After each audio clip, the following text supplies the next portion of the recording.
My mom got me a couple of the Thai mangoes from Vietnam as a gift, and this is how I like to eat with it.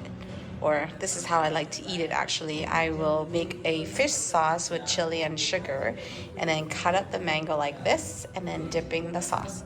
Very quick and easy sauce. I got the chili all pre-cut and now I'm just gonna add in the fish sauce and the sugar. This needs quite a bit of sugar. So it's kind of almost syrupy when you mix it.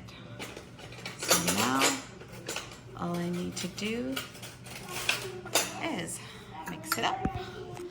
And then it's ready for me to dip my mango in.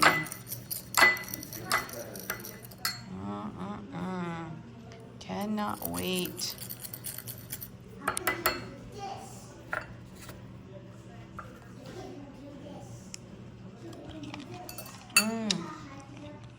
So good.